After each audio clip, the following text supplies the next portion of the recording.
হ্যাঁ গাইজ, আসসালামু আলাইকুম। আমি মোহাম্মদ নওয়াজ শরীফ। আপনাদেরকে আজকে কক্সবাজার যাওয়ার পথে ইনানি রিসোর্ট থেকে, এখন আমি বর্তমানে ইনানি রিসোর্ট আছি।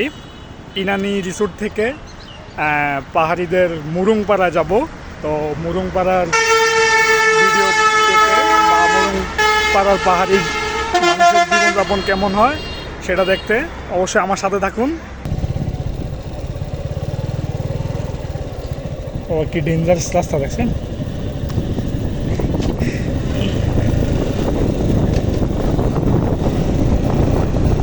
একবারে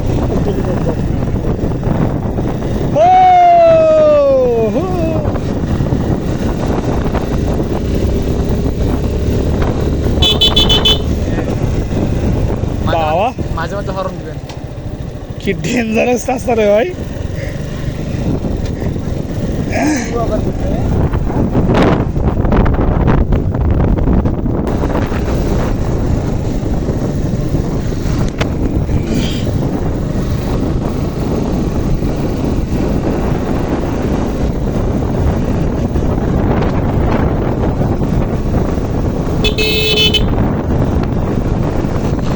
ব্যাক তুলেছেন না কাঁধে?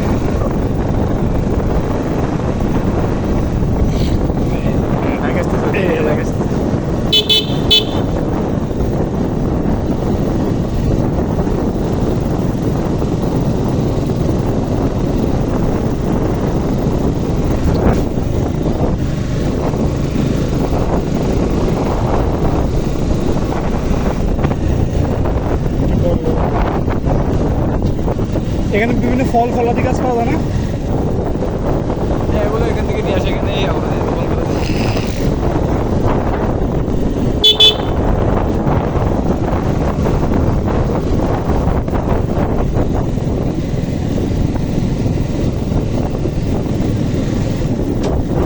এখানে একটা আছে না, এটা হচ্ছে আমার বলতে ভাই। কোনটা? ঠিক আছে না, হ্যাঁ হ্যাঁ। বাগান আসছে আমাদের।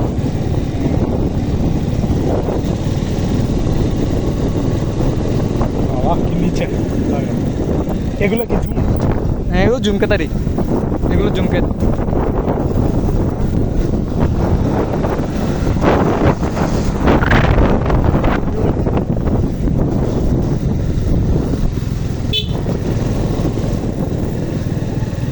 সাইডের ভিউগুলা, নিচের ভিউগুলা নেবেন।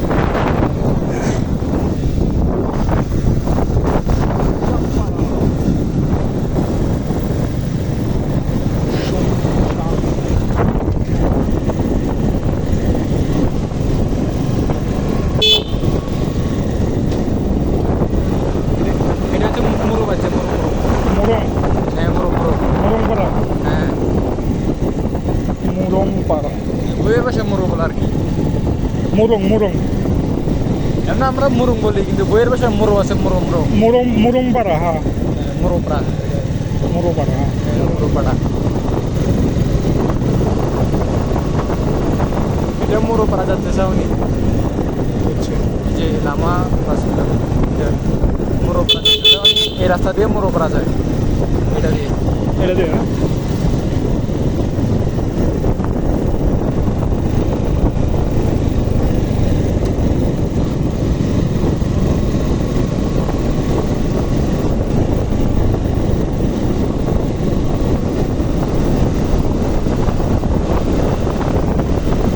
মাঝে মধ্যে হরন দিয়ে নেয়।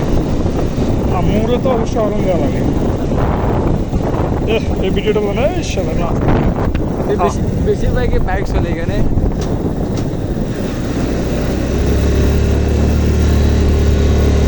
অস্থির একটা ভিউ। ওটা কি পারা? ওটা তো দেখা যায় না?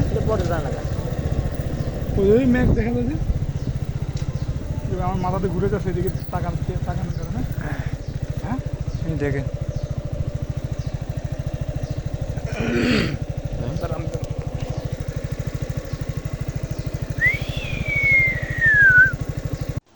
আসসালামু আলাইকুম গাইজ। আমি এখন আছি বান্দরবান একটা পাহাড়ে আসছি। পাহাড়ের মাটির ঘরগুলো কেমন হয় তো আপনাদের আজকে সেটা দেখাবো। এই যে দেখেন এই মাটির ঘরের অবস্থা কত সুন্দরভাবে সাজানো গোছানো। দেখেন আমাদের আছে গিয়ে খেতে, অনেক ফসলি জমিতে আপনার চাষবাস হয়। এই যে দেখেন কি পরিমাণ আমাদের ফসল বলা যায়। আমরা বাইরে থেকে কোনো কিছু কিনে না, সব কিছু নিজেদেরই খেতে হয়। এই যে মাটির ঘর দেখতেছেন, মাটির ঘর কেমন হয়। এটা কত বছর ধরে আঙ্কেল আপনাদের এই ঘরটা? আগে কত বছর ছিল? আমরা এখানে আসছি প্রায় 40 বছর হবে। 40 বছর হবে। ও, আপনার বাপ দাদার আমলে মনে হয় ঘরটা করা ছিল, মাটির ঘর না? জি, একটা ঘর কত বছর যায়? আরো অনেক বছর থাকবে। 30-40 বছর এরকম।